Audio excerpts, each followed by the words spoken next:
అండి ఈరోజు బెట్టింగ్ యాప్ల మీద ఏదైతే యుద్ధం జరుగుతుందో నాన్వేషణ కానీ సజ్జనార్ కానీ చాలామంది పోరాటం చేస్తుంది కదా. సో ఇన్ఫ్లుయెన్సర్ల మీద చాలానే కేసులు అయినాయి. సో దాంట్లో ముఖ్యంగా శివజ్యోతి ఆమె పైన నేనే ఫస్ట్ కేసు పెట్టానని చెప్పేసి నాన్వేషణ కంటే ముందు నేనే కేసు పెట్టానని ఈ యువకుడు చెప్తున్నాడు. బ్రదర్ మీ పేరు? నా పేరు గురుమూర్తి అండి. గురుమూర్తి ఎక్కడ మీరు? కుత్బుల్లాపూర్ నియోజకవర్గం సూరారం 129 డివిజన్ వైస్ ప్రెసిడెంట్ నేను. Vice president. Okay, Congress party. అవును. ఓకే బ్రదర్ చెప్పండి. శివజ్యోతి అనే ఎవరైతే ఇన్ఫ్లుయెన్సర్ ఉన్నారో ఆ ఇన్ఫ్లుయెన్సర్ చేసిన బెట్టింగ్ యాప్లో దానివల్ల ప్రజలు చనిపోవడం జరిగింది. ఆమె ఇన్ఫ్లుయెన్సర్ చెప్పిన బెట్టింగ్ యాప్స్ల వల్ల బెట్టింగ్ ఆడి పేద ప్రజలు అది ఏం తెలియని ప్రజలు కూడా ఆమె చెప్పిన మాటలకి ప్రజలు ఇన్ఫ్లుయెన్స్ అయ్యి బెట్టింగ్ ఆడి అందులో ఫాలోవర్స్ పైసలు పెట్టి చనిపోవడం జరుగుతుంది. అందువల్ల శివజ్యోతి అనే ఒక టీవీ ఛానల్ యాంకర్ మీద కంప్లైంట్ చేయడం జరిగింది. పోలీసులు కూడా యాక్షన్ తీసుకుంటామని చెప్పారు. మీ దృష్టికి ఎప్పుడు వచ్చింది శివజ్యోతి ఇట్లా చేసిందని చెప్పేసి? మీరు చూసారా వీడియో, లేదంటే మీకు ఎవరైనా చెప్పారా? మేము చూసినాము. నాకు వేరే ఒక పర్సన్ కాల్ చేసి అన్న శివజ్యోతి నేను ఫాలో అవుతున్నా, ఆమె చెప్పినందుకు నేను బెట్టింగ్ యాప్ అన్నా, అందుకే నా మనీ పోయింది అని అంటే. ఎంత పోయినాయి ఆయన ఒక 4 lakhs దాకా పోయినాయి. 4 lakhs దాకా పోయినాయి.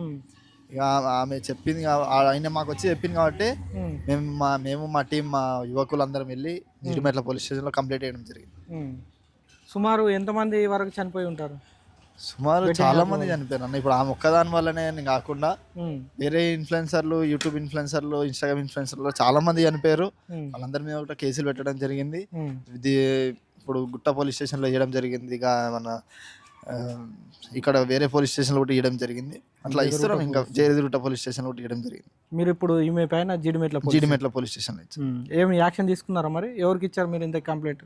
మేము గడ్డం మల్లేష్ అని సార్, అది సిఐ సార్, సిఎస్ఆర్కి ఇవ్వడం జరిగింది. ఆయన కూడా రెస్పాన్స్ అయ్యారు, మాకు మంచిగానే రెస్పాన్స్ అయ్యి ఇవన్నీ కేసులు అయితే ఏమున్నాయో అని సజ్జనాథ్ సార్ దగ్గరికి వెళ్ళడం జరుగుతుందంట. సజ్జనాథ్ సార్ అందరినీ పిలిచి వాళ్ళని కంప్లైంట్ రేజ్ చేయడం జరుగుతుంది.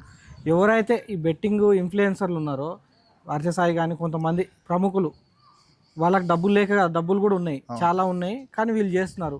నాకు తెలిసి ఇప్పుడు వీళ్ళ ఇన్ఫ్లుయెన్సర్ల వరకు ఉంటుందా, ఆ యాప్ ఎవరైతే పెట్టారో వాళ్ళ పేర్లు కూడా బయటకు వచ్చే ఛాన్సెస్ ఏమైనా ఉందంటారా? అవును, ఉంటుంది అన్న. ఎందుకంటే కంపల్సరీ ఇందులో మొత్తం రాష్ట్ర ముఖ్యమంత్రి గారు కూడా దీని మీద అసెంబ్లీలో మాట్లాడడం జరిగింది. కాబట్టి రేవంత్ రెడ్డి గారు ఇన్ఫ్లుయెన్సర్ వెనకాల ఎవరు ఉన్నారో వాళ్ళందరూ బయటికి రావడం జరుగుతుంది. ఎంతమంది చనిపోయారు, ఆ చనిపోయిన వాళ్ళ కుటుంబాలకి ఏమైనా ఆదుకుంటారా లేదా, ఇన్ఫ్లుయెన్సర్ అంటే ఈ చెప్పిన వాళ్ళు కోట్లు సంపాదించిన వాళ్ళు ఏమైనా ఆదుకుంటారా లేదా అనే విషయం మీద కూడా ఆయన మాట్లాడడం జరిగింది. ఈ బెట్టింగ్ ఆడొద్దని మా ఒక ఉద్దేశం ద్వారా మేము కంప్లైంట్ చేయడం కూడా జరుగుతుంది. అట్లా ఇంకొవరు బెట్టింగ్ ఆడొద్దని మాది ఆశ. యువతకు మీరు ఏం చెప్పాలనుకుంటారు? ఈజీ మనీకి అలవాటు పడుతున్నారు కదా, ఏదన్నా చెప్పగానే ఆ స్కామ్లో వీళ్ళు ఇన్వాల్వ్ అయిపోతున్నారు వెంబటే. అవును, యువతకు చెప్పేది ఒకటే అన్న, డబ్బులు ఉట్టిగా రావు, దానికి కష్టపడితే వస్తాయి. ఫస్ట్ ఈ ఇన్ఫ్లుయెన్సర్లు చెప్పిన మాట వినకుండా వాళ్ళ డ్యూటీ, వాళ్ళు ఏదైతే బిజినెస్ చేస్తున్నారో ఆ బిజినెస్లో ఉండాలి. ఫ్రీ మనీ ఎవరికి రావు, ఫ్రీ మనీ రావు. వచ్చినా ఉండయి. అవి ఒకసారి వస్తాయి, 2 సార్లు వస్తాయి, 3వ సారికి రావు. అది పెట్టినా కొద్ది ఇంకా పెట్టబుద్ది అయితే మనకి. దానివల్ల ఏమవుతుంది అంటే ఇప్పుడు పెడతాము, రావు, మళ్ళీ పెడతాం, మళ్ళీ రావు, మళ్ళీ పెడతాం, మళ్ళీ అది అప్పులపాలు అయిపోయాయని కంప్లైంట్ ఇవ్వలేక, ఇటు ఇంట్లోకి చెప్పుకోలేక, బయటలో చెప్పుకోలేక చనిపోవడం జరుగుతుంది. దానివల్ల చాలామంది చనిపోతున్నారు. బయటకు వచ్చి చెప్పలేక కూడా చాలామంది చనిపోతున్నారు. వీళ్ళందరినీ ఇప్పుడు ఎవరైతే ఉన్నారో ఇప్పుడు దగ్గర 350 మంది మీద కేసులు అవ్వడం జరిగింది. వీళ్ళందరినీ విచారణకి పిలిచారు. అందరు వెళ్తున్నారు విచారణకి. ఇప్పుడు సుమారుగా వీళ్ళు ఇన్ఫ్లుయెన్సర్లు ఎవరైతే ఉన్నారో కార్లు కొనుక్కోవడం కానీ, ఫ్లాట్లు కొనుక్కోవడం కానీ, బిల్డింగ్ల మీద బిల్డింగ్లు కట్టుకోవడం కానీ ఇవన్నీ చేస్తున్నారు కదా. ఇలా శివాల మీద వీళ్ళు పునాదులు వేసుకొని కట్టుకుంటున్నారా? ఆ విధంగానే ఉంది కదా. అవును, ఇప్పుడు పేద ప్రజలకి ఏదో యాప్ తీసుకొచ్చి దీంట్లో పెట్టుకోండి పైసలు వస్తాయి, దీంట్లో ఆశ ఉంటుంది, ఎవరికైనా ఆశ ఉంటుంది. ఇప్పుడు వాళ్ళు చెప్పకపోతే వీళ్ళు పెట్టరు. ఇప్పుడు ఆశ ఉంది కాబట్టి వీళ్ళు పెడతారు. ఇప్పుడు పెట్టింది పోయింది, ఇప్పుడు వాళ్ళని పోయి అడుగు తీస్తారు, వాళ్ళు ఇయ్యరు. ఆశ ఉంటుంది. వాళ్ళని ఇంకోసారి వేరే ఏం కాకుండా, వేరే చనిపోకుండా ఆపాలనే ఇది మన పోలీస్ స్టేషన్ వాళ్ళకి చెప్పడం జరిగింది. వాళ్ళు ముఖ్యమంత్రి వాళ్ళు కూడా వాళ్ళు చెప్పడం జరిగింది, ఇంకొవరు ఆడొద్దు అని మా ఒక ఉద్దేశం. మీరు కేసు పెట్టానని అంటున్నారు కదా, మీకు ఈ ఇన్ఫ్లుయెన్సర్ల నుంచి కానీ వాళ్ళ వెనకాల ఉన్న వాళ్ళ గురించి ఎవరైనా సరే, వాళ్ళు ఎవరైనా మీ పైన ఫోన్ చేసి బెదిరించడం కానీ అలాంటివి ఏమైనా జరిగాయా? లేదు లేదు, ఇప్పుడైతే ఎవరు ఏం చేయలేరు. ఉమ్, వాళ్ళు చేసినా ఏం చేయలేరు, చేయకుండా ఏం చేయలేరు. ఎందుకంటే వాళ్ళు చేసిన తప్పు, ఉమ్. వాళ్ళు చేసిన తప్పు కాబట్టి వాళ్ళు ఫోన్ చేసినా మాకు ఏం వచ్చేది లేదు, ఫోన్ చేయకుండా ఏం అంటే వచ్చేది లేదు. బెదిరింపులు కానీ మీకు ఇది చేస్తాం అది చేస్తాం లేదు లేదు, ఏం అట్లాంటి చేయలేదు. ఉమ్, అదే చెప్తున్నా కదా, ఉమ్, వాళ్ళు ఫోన్ చేసినా మమ్మల్ని ఏం చేయలేరు, చేయకుండా ఏం చేయలేరు. ఎందుకంటే న్యాయంతో ఫోన్ చేస్తే ఎవరైనా భయపడతారు. వాళ్ళు చేసింది అన్యాయం, ఉమ్, అన్యాయం చేసింది కాబట్టి వాళ్ళు ఏం చేయలేరు, మేము ఏం చేయలేము. అది ఉమ్. ఇప్పుడు నా అన్వేషణ గారికి మీరు ఏమన్నా ఇంతకుముందు ఏమన్నా ఫాలో అయ్యే వాళ్ళ ఆయన మాటలు విని మీరు చేశారా కేసు, లేదంటే మీరే ముందు పెట్టేశారా?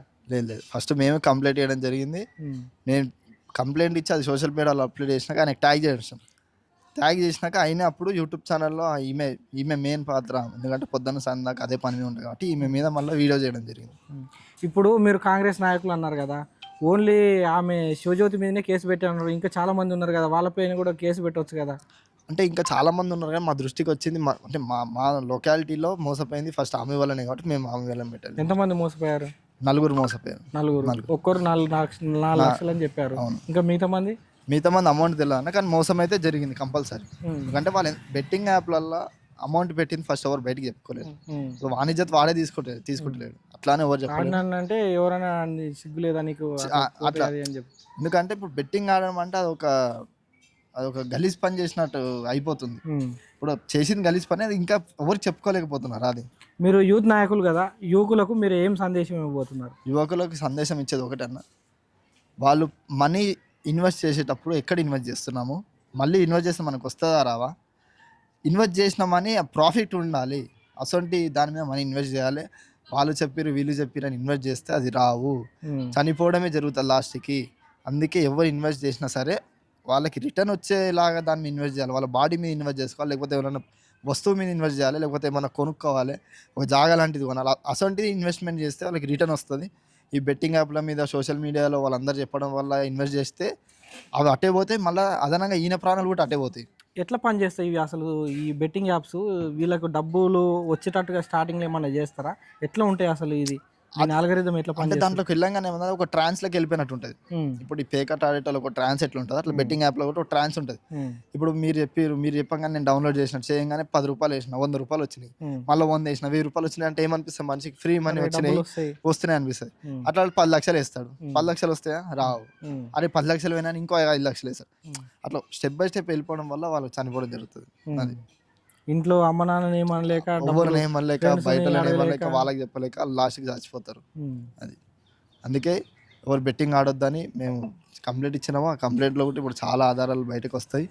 ఆధారపరంగా అందరి మీద యాక్షన్ తీసుకుంటామని కూడా చెప్పారు.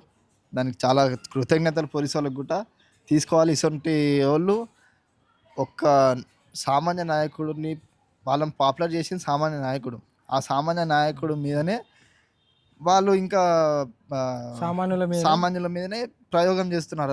వాళ్ళ అవసరాల కోసం వీళ్ళ మీద ప్రయోగం అవుతుంది. అట్లా ఏదైతే వాళ్ళు చేసిన వీడియోలకు వీళ్ళు అట్రాక్ట్ అయ్యి వాళ్ళు ఏం చెప్తే అది చేసుకుంటూ అనుకరించుకుంటూ మొత్తానికి ఊబిలో పడిపోతుంది. మొత్తం వాళ్ళు ఊబిలో పడిపోయి పైసలు కూడా కొట్టుకుంటారు. అట్లా ఇంకొవరు చేయొద్దని మేము కంప్లైంట్ ఇచ్చినాము. ఇంకొవరు చేయొద్దు. ఇంకో వేరే ఇన్ఫ్లుయెన్సర్లు ఇంకోసారి బెట్టింగ్ యాప్ ప్రమోట్ చేసిన తీవ్రమైన చర్యలు తీసుకోవాలని మా డిమాండ్ ఉండే. Okay, thank you. ఓకే.